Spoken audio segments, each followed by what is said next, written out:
हाय, नमस्कार. कसे आहात सर्व? मस्त आहात ना? मस्तच राहा. सर्वांना सर्वप्रथम माझा नमस्कार आणि सर्वांना श्री स्वामी समर्थ. तर चला, आज छानपैकी मस्तपैकी तुमच्यासाठी मेथीची भजी घेऊन आली आहे मी आणि अगदी झटपट होते. तर बघा मी कशी बनवते. एका वाडग्यामध्ये आपल्याला धुवून मेथी चिरून घ्यायची आहे.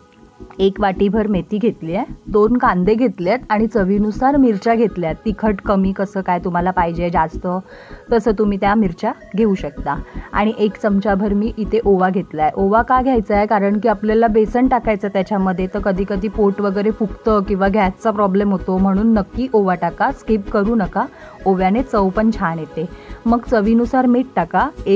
एक छोटा चमचा मी घेतला आहे तो हळद टाका आणि इकडे मोठे चमचे 4 चमचे मी बेसन घेतलं आहे. तर ह्याला चांगलं व्यवस्थित मिक्स करून घ्या. हे बघा, या पद्धतीने छानपैकी मिक्स करून घ्या. ह्याच्यामध्ये पाण्याचा अजिबात आपल्याला उपयोग करायचा नाही आहे, कारण की कांद्याला आणि मेथीच्या भाजीला दोन्हीला पाणी सुटणार. त्याच्यामुळे आपल्याला ह्या पिठामध्येच त्याला पूर्ण एकदम मिक्स करून चोळून घ्यायचं आहे. हे बघा, ह्या अशा पद्धतीने. इकडे मला बेसन थोडंसं कमी वाटत होतं, म्हणून मी अजून 2-2.5 चमचे ह्याच्यामध्ये बेसन टाकलं आहे. आता हे व्यवस्थित मिक्स झाल्यानंतर मी ह्याच्यामध्ये पाणी टाकते आहे. पाणी टाकून अगदी छान व्यवस्थित फेटून घ्यायचं. ह्याला छान एकदम जोर लावून मस्तपैकी. जेवढं तुम्ही त्याला फेटणार तेवढे तुमच्या भज्या एकदम सॉफ्ट येणार. आणि थोडंसं सैलसरच ठेवा, कारण की सैलसर ठेवलं तर त्या सॉफ्ट होतात, घट्ट ठेवलात तर त्या व्यवस्थित होणार नाहीत तुमच्या भज्या, थोडी घट्टच होणार. आणि ह्याला 5 मिनटं अगदी थोडंसं वेळ झाकून ठेवा. त्याच्यानंतर एका कढईमध्ये तेल ठेवा गॅसवरती. तेल तापेपर्यंत इकडे आपल्याला 1 चिमूटभर असा सोडा टाकायचा त्याच्यामध्ये आणि त्याला पण अगदी असं छान फेटून घ्यायचं आहे.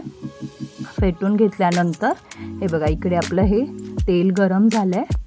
तर हे तेलामध्ये आपल्याला आता इथे भजी सोडून टाकायची आहे. जेव्हा तुम्ही सोडा टाकणार ना, तर ठेवू नका, लगेच आपल्याला भज्या करायच्या आहेत. छान होतात, मस्त होतात, सॉफ्ट होतात आणि कुरकुरीत होतात. हो, कुरकुरीतवरून मला आठवलं की मी ह्याच्यामध्ये तांदळाचं पीठ पण टाकलं आहे, पण ती क्लिप ह्याच्यामध्ये ॲड नाही झाली आहे तुम्हाला दाखवताना, म्हणून मी तुम्हाला सांगते की तांदळाचं पीठ पण टाका तुम्ही, तर छान कुरकुरीत होतात त्याच्यामुळे.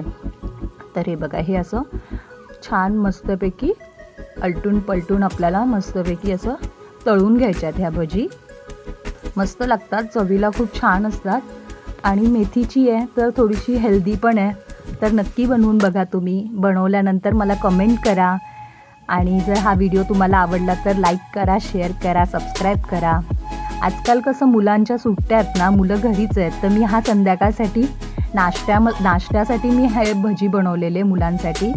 आवडीने खाल्ले आणि खरंच खूप छान झालेले, कुरकुरीत झालेले. आणि मुलांना जराही म्हणजे असं हे नव्हता की मम्मा दे लवकर. तर मी पटापट ह्यांना पटकन असे झटपट होतात. 10 मिनटात आपले हे भजी होतात. फक्त मेथीची भाजी पाहिजेत आपल्याकडे. तर माझ्याकडे 1 वाटी मेथीची भाजी होती. ती मेथीची भाजी होती माझ्याकडे. मस्तपैकी मी फटाफट बनवलं आणि मुलांना वाढलं. कसा वाटला हा व्हिडिओ? आवडला तर नक्की सांगा मला. चला, थँक्यू.